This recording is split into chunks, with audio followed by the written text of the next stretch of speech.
లోన్ల మాఫీ ముచ్చట దాగుడు మూతల అన్నట్టే ఉన్నది పోండ్రి. మొత్తం చేసినామని సీఎం చెప్తాడు, ఇంకింత మిగిలిందని ఇంకో మంత్రి చెప్తాడు, అందరికి చేసినామని ఇంకొక ఆయన అంటాడు.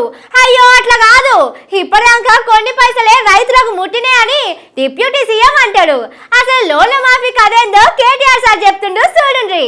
అసలు కంటే బడాయి ముచ్చట్లే ఎక్కువ ఉన్నాయట లోన్ల మాఫీలా. పబ్లిసిటీ చేసుకుంటున్నది 10 రూపాయల పావులా అని కేటీఆర్ సారు లెక్కలు చూపెట్టి చెప్పిండు. సీఎం సారు నియోజకవర్గం కోస్గి మండలంలో 20,000 మందికి లోన్లుంటే 8,000 మందికే మాఫైందట.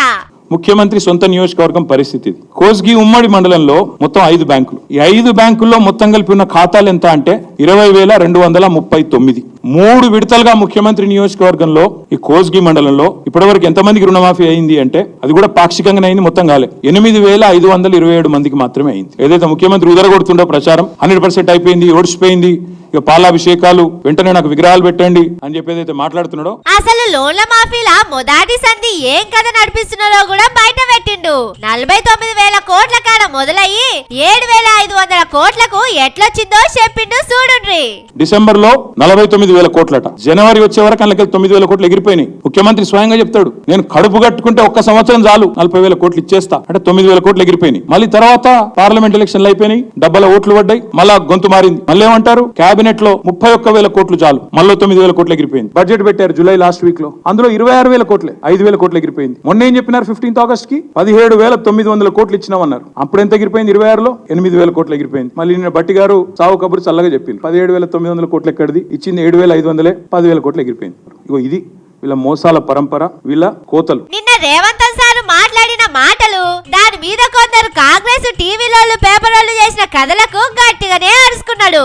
దరిద్రం ఏంటంటే ఆయన బూతులు మాట్లాడతాడు, నికృష్టంగా మాట్లాడతాడు, దాన్ని రాసే వాళ్ళు ఉన్నారు, చూపెట్టే వాళ్ళు ఇంకా అదో పైశాచిక ఆనందం. కేసీఆర్ ని తిట్టంగానే చూపెట్టి సంబరపడే కొన్ని మీడియా సంస్థలు, కొన్ని అందరిని అంటలేను, అదో రోగం ఉంది ఇక్కడ ఈ రాష్ట్రంలో. ఎందుకంటే వాళ్ళకి తెలంగాణ ఇష్టం లేదు, తెలంగాణ అస్తిత్వం ఇష్టం లేదు. కాబట్టి సహజంగా కేసీఆర్ ని తిడితే సంకలు గుద్దుకుంటూ అరే బాధిట్టిండు అని సంబరపడే కొంతమంది సన్నాసులు ఎవరైతే ఉన్నారో వాళ్ళకి నేను చెప్తా ఉన్నా, మేము అటెన్షన్ డైవర్ట్ కాం, మేము బరాబర్ రైతులతోనే ఉంటాం, రైతుల కోసమే రణం చేస్తాం. కానీ 49,000 కోట్లు మాఫీ వేస్తామని చెప్పి 17,000 కోట్ల రూపాయలే మాఫీ వేస్తే ఏ టీవీలోళ్ళు కూడా చూపిస్తలేరు, ఏ పేపర్ వాళ్ళు కూడా రాస్తలేరు. భూమి మీద ఇంత గొప్ప పని ఎవ్వరు చేయలేదన్నట్టు సర్కారోళ్లను నెత్తిలో పెట్టుకొని వార్తలే ఇస్తున్నారు. కానీ రైతులు బ్యాంకుల కాడ పడుతున్న తిప్పలు మాత్రం చూపిస్తలేరు. నిన్న మొన్నటి దాకా మేం జనం కోసమే పని చేస్తాం, మేం ప్రజల గొంతుకలమని చెప్పుకున్నోళ్ళు ఇప్పుడు సర్కారుకు గొంతుకలైందని రైతన్నలు బాధపడుతున్నారు.